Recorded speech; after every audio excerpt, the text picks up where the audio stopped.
안녕하십니까. 존폴 바이블랩 연구소장 김광수입니다. 오늘은 지난 시간에서 사람에 대한 공부를 계속 해보도록 하겠습니다. 지난 시간에는 혼적 인간에 대해서 공부를 했는데 이 시간에는 육적 인간에 대해서 공부하도록 하겠습니다. 사람을 크게 세 부류로 나눌 수 있다고 말씀드렸습니다. 첫째는 혼적 인간, 둘째는 육적 인간, 그리고 세 번째는 영적 인간입니다. 혼적 인간은 하나님이 태초에 사람을 지으셨던 그대로의 사람, 영어 성경은 이러한 사람을 가리켜서 내추럴 맨이라고 번역을 하기도 했었습니다. 자, 오늘은 육적 인간에 대해서 공부하는 시간을 갖도록 하겠습니다. 자, 육적 인간이 무엇인지를 우리가 이해하려면 육이라고 하는 말 자체가 뭐를 의미하는지 우리 제대로 알아야만 됩니다. 자, 육이라고 하는 말은 히브리어로 바사르입니다. 바사르. 자, 이 바사르라는 말은 원래 살. 자, 우리들의 몸은 뼈도 있고 털도 있고 또 많은 그 수분도 있고 또 살도 있지 않습니까? 자, 이 살. 그러니까 육이라고 하는 말은 고기 육자잖아요. 이 고기라는 말이 살이지 않습니까? 그러니까 이 바사르라는 말은 첫째 그 살을 의미했습니다. 자, 창세기 2장 1절 보면 하나님이 아담을 깊이 잠들게 하신 다음에 이제 아담을 위해서 돕는 배필을 지어 주시죠. 자, 그것을 위해서 아담의 갈뼈를 채워내십니다. 그런 다음에 그 갈뼈를 채는 자리에다가 하나님이 살로 대신 채워 주십니다. 그때 그 살이 바사르입니다. 자, 하나님이 자신을 위해서 만들어 주신 여자를 보고 그 아담이 뭐라고 해줬습니까? 그 23절 보면 이는 내 뼈 중에 뼈, 살 중에 살이다 이렇게 말했는데 여기서 말하는 살이 바사르입니다. 자, 그런데 이 바사르라는 말이 창세기 2장 24절에서는 이제 몸을 가리키는 말로 또 사용이 됩니다. 창세기 2장 24절 보면 하나님께서 사람에게 명령을 내리시죠. 이러므로 남자가 부모를 떠나 그의 아내와 합하여 둘이 한 몸을 이룰지로다 할 때 그 몸이 바사르입니다. 자, 아까도 말씀드렸지만 이 바사르라고 하는 이 말은 살을 가리키기도 하고 몸을 가리키기도 하는데 원래 몸이라고 하는 건 살로만 구성된 게 아니지 않습니까? 하지만 이 바사르라는 말은 살을 가리키기도 하고 또 몸을 가리키기도 했습니다. 자, 그런데 이 바사르라는 말이 처음으로 성경에서 부정적인 의미로 사용이 됩니다. 바로 창세기 6장 3절인데 제가 한번 읽어드리겠습니다. 여호와께서 이르시되 나의 영이 영원히 사람과 함께하지 아니하리니 이는 그들이 육이 됨이라. 그러나 그들의 날은 120년이 되리라 하시니라. 그러니까 하나님이 한 가지 사실을 선포하십니다. 뭐냐면 하나님의 영이 사람과 영원히 함께할 수 없다는 것입니다. 자, 이 구절이 영어성경 킹제임스에게는 어떻게 번역되냐면 하나님의 영이 사람과 다투지 않게 하겠다고 그랬어요. 그러니까 이 말은 하나님의 영이 사람과 다퉈가면서까지 사람들에게 죄를 지치 못하겠다는 말입니다. 그런데도 사람이 죄를 멈추지 않았어요. 왜? 사람이 육이 되었기 때문에. 그러니까 그 전까지 육이라고 하는 말, 이 바사라는 말이 살을 가리키고 몸을 가리켰는데 이 창세기 6장 3절에서는 이 바사라는 말, 육이라는 말이 타락한 죄인을 가리키는 말. 이 타락한 죄인 속에 주어진 이 죄의 본성을 가리키는 말로 사용이 되었습니다. 자, 우리말 성경에는 이 육이라는 말이 육체, 육신, 뭐 어떤 때는 육 이런 식으로 여러 개의 단어가 사용돼서 번역이 됐는데 그 영어 성경 보면 똑같이 플래시라고 되어 있어요. 그러니까 육이나 육체나 육신 이거 별 다른 의미가 없습니다. 아마 이 성경을 번역하는 분들이 뭐 부분부 맡아서 번역을 하셨나 모르겠는데 번역할 때마다 자기들이 선호하는 단어를 선택해서 사용할 수 있었다고 생각을 합니다. 하지만 육이라는 말로 통일됐으면 좋겠다 이렇게 생각이 듭니다. 자, 창세기 6장 3절을 다시 한번 제가 말씀드리겠습니다. 자, 하나님 뭘 선언했습니까? 하나님 영이 사람과 영원히 함께할 수 없다는 것입니다. 하나님 영이 영원히 사람과 더 이상 다투지 않겠다는 것입니다. 왜? 이는 사람이 육이 되었기 때문에. 사람이 육이 되어서 범죄하기 때문에 하나님 영이 사람과 함께할 수 없다는 것입니다. 그러니까 이 육이라는 말이 이제 창세기 6장 3절에서는 최초로 부정적인 의미로 사용이 되었습니다. 자, 그러면 이 육이라는 말이 어떻게 부정적으로 사용이 됐는지 보겠습니다. 이 로마서 6장 12절을 보면 이 사람 속에 생겨난 이 새로운 본성, 그 죄 때문에 생겨난 이 새로운 본성, 이 본성을 가리켜서 몸의 사욕이라고 표현하기도 하고, 로마서 8장 13절에서는 몸의 행실이라고 표현했습니다. 또 골로새 3장 5절에 보면 땅에 속한 지체라고 표현했습니다. 이 육이라는 말은 뭘 가리키느냐?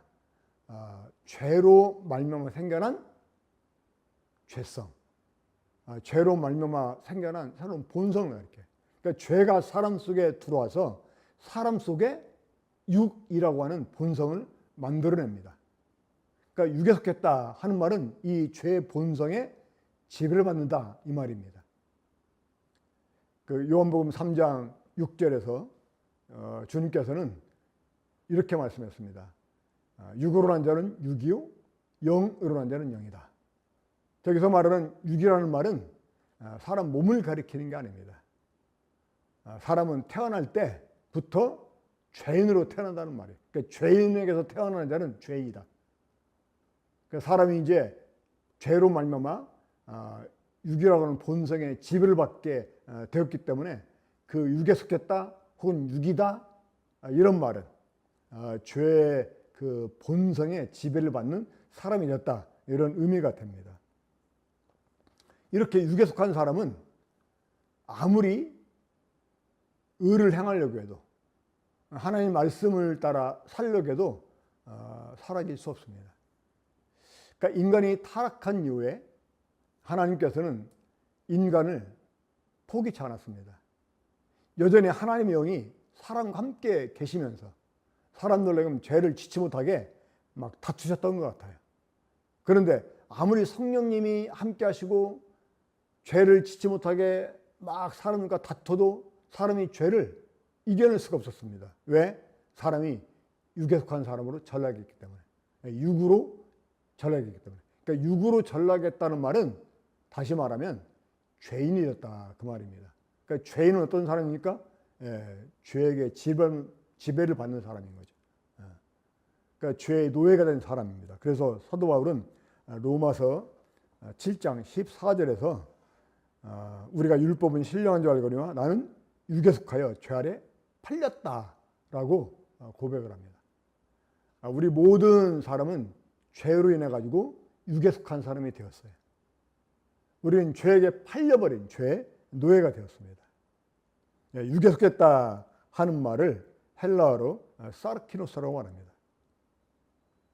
그러니까 이 사르키노스 안드로포스 이게 육적인 사람입니다. 자, 육적 인간의 한계점과 문제점을 잠깐 말씀드리겠습니다.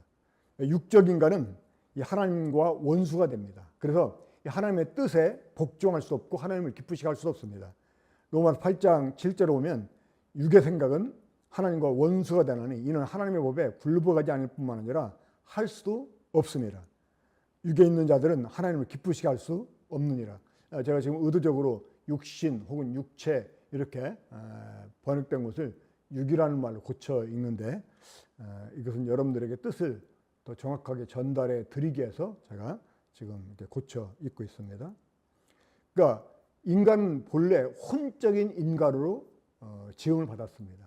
근데 이런 혼적인 인간 속에 죄가 들어오면서 그 죄로 말미암아 사람 속에 죄의 본성이 생겨납니다. 그러니까 이 죄가 사람 속에 들어와 사람 속에 죄의 본성을 만들어내요. 그 죄의 본성을 가리켜서 육이라고 표현했습니다. 그러니까 육에 속했다고 하는 말은 죄에게 속했다는 말입니다. 이 죄의 본성의 지배를 받는 사람이 됐다는 말입니다. 이런 사람은 하나님의 성령이 아무리 뜯어 말려도 죄를 이겨낼 수가 없어요. 그러니까 이런 사람들에게 하나님의 법이 주어져도 하나님의 법을 따라 행할 수가 없습니다. 하나님 기쁘시게 할 수가 없어요. 왜? 이미 이 사람들은 그 죄의 본성의 지배를 받고 죄에게 팔려버린 죄의 노예가 되었기 때문에 그렇습니다. 자, 로마 7장 15절 그리고 19절을 보면 사도 바울이 이러한 고백을 하게 되죠. 내가 행하는 것을 내가 알지 못하노니 내가 원하는 것은 행하지 아니하고 도리어 미워하는 것을 행함이라. 내가 원하는 바 선은 행하지 아니하고 도리어 원하지 아니하는 악을 행하는도다. 그러니까 사람은 아무리 선이 뭔지 알고 선을 행하려고 해도 그 선을 행할 수가 없습니다. 왜? 육에 속해 있기 때문에. 죄 아래 팔려버렸기 때문에 사람은 선을 행할 수가 없어요. 그리고 내가 원하지 않지만 이 악을 행할 수밖에 없습니다.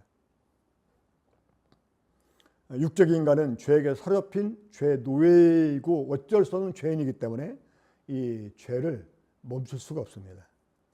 로마 7장 23절, 24절을 읽어드리겠습니다. 내 지체 속에서 한 다른 법이 내 마음의 법과 싸워 내 지체 속에 있는 죄의 법으로 나를 사로잡는 것을 보는도다.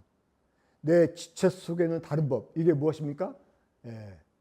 육이라고 하는 죄의 본성을 가리킵니다. 여기서 말하는 다른 법은 어떤 성문화된 그 법이라기보다 이 법칙 같은 것입니다. 그러니까 이미 우리 사람의 몸은 죄에게 점령을 당했어요. 그 사람 몸 안에 육이라고 하는 죄의 본성이 생겨났어요. 그래서 이 죄의 본성이 우리를 계속 죄를 짓도록 만들어냅니다. 그래서 우리는 아무리 하나님의 뜻대로 살려고 노력해도 살 수가 없어요. 원하지 않는데도 우리는 죄를 반복해서 지을 수밖에 없습니다. 그러니까 이런 우리 자신을 바라보면 그렇게 고백할 수가 없는 거예요. 그렇게 고백할 수밖에 없는 거예요. 오라 나는 곤고한 사람이로다. 이 사망의 몸에서 누가 나를 건져내라. 이 사망의 몸이라는 말은 사망의 소유가 된 몸을 가리킵니다. 우리들의 몸은 죄의 몸이 되었고 사망의 소유가 된 몸이 되어버렸어요. 그러니까 우리들의 몸은 죄의 공장이 되어버렸어요. 우리 몸 안에 죄의 본성 육이 있습니다. 이런 사람들은 죄를 이겨낼 수가 없습니다. 자, 그러면 우리가 어떻게 할 때 이러한 육에 속한 사람에게서 우리가 해방돼서 영적인 사람이 될 수 있는지 다음 시간에 말씀드리도록 하겠습니다. 감사합니다.